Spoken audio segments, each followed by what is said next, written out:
हाय मित्रों, जय माताजी। आज तो આપણે બનાવશું પૂરી। તો આપણે આવી પોચી રૂ જેવી પૂરી બનાવવાની છે। તમે કોઈ બી સબ્જી સંગાત ખાઈ શકો છો। તો આપણે આવી હે ને પોચી રૂ જેવી પૂરી બનાવવાની છે। તો આવી પોચી રૂ જેવી આપણે પૂરી બનાવશું। તો તમે અમારી ચેનલ પર નવા હોય તો સબસ્ક્રાઇબ કરવાનું ભૂલતા નહીં। તો તે માટે આપણે એક વાટકો જેટલો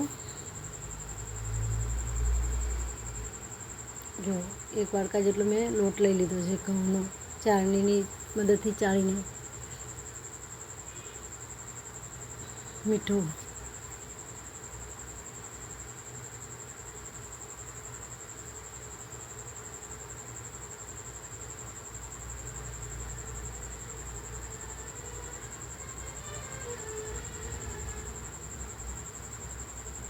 खांड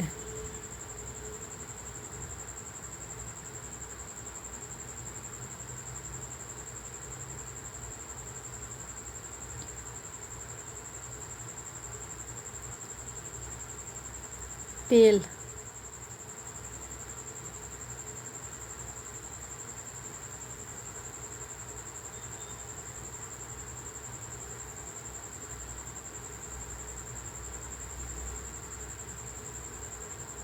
दूध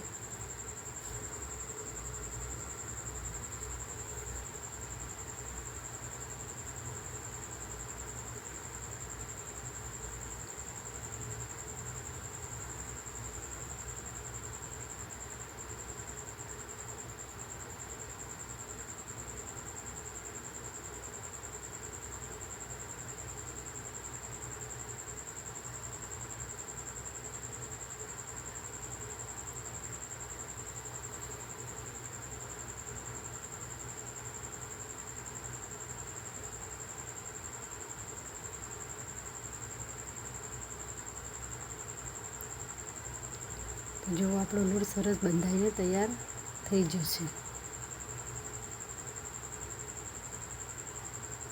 जो आपणो लोट सरस बांधीने तैयार थई जशे। हवे आपणे छे ने तेने 15 मिनिट सुधी ढांकीने मूकी देशुं એટલે કે લોટ પડે મસ્ત થઈ જાય।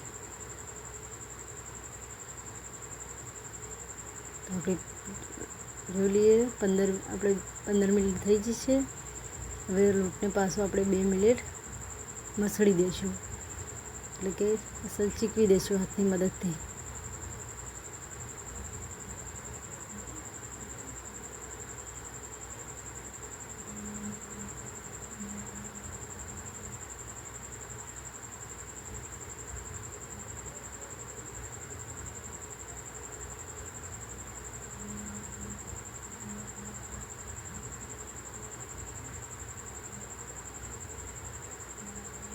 तो आपणो लोट चीकवीने सरस मजानो थई जशे। हवे आपणे छे ने नानी साइजना आपणे गोळा पाडी दईशुं એટલે કે લોયા અને નાની સાઈઝની આપણે પૂરી બનાવવાની છે।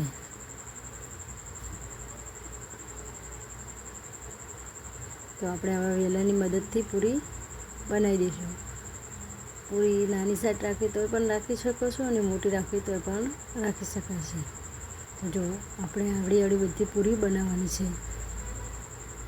બહુ પતલી નહીં જાડી આપણે માપની પૂરી। હવે આપણું તેલ ગરમ થઈ જશે તેમાં આપણે પૂરી અંદર નાખીશું।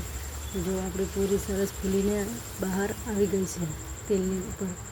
તો તમે આવી રીતે પૂરી તળવાની છે એટલે તમારી પૂરી સરસ રીતે ફૂલશે। આવી રીતે આપણે બે સાઈડ ફેરવવાની છે। તો જો આપણી પૂરી સરસ ફૂલીને બહાર આવી જશે તેલની ઉપર। તમારે પણ આવી રીતે બે સાઈડ તળવાની છે। તમે આવી રીતે તળશો એટલે બધી પૂરી આવી રીતે ફૂલશે। તો જો આપણી પૂરી તળાઈને તૈયાર થઈ જશે એકદમ ફૂલેલી પૂરી। તો તમે અમારી આ ચેનલ પર નવા હોય તો સબસ્ક્રાઈબ કરવાનું ના ભૂલતા। જય સીતારામ, જય માતાજી। તો જો આપણે પૂરીને છે ને આપણે પૂરીને મરચાં સાથે પણ ખાઈ શકાય છે। અને કોઈ બી શાક સાથે પૂરીને પણ ખાઈ શકાય। કોઈ મરચાં છે ચટણી છે એની સાથે ખાઈ શકાય છે। અને એકદમ પોચી રૂ જેવી આપણી પૂરી બની ગઈ છે। જો આપણે પૂરીને કોઈ બી શાક સાથે ખાઈ શકાય।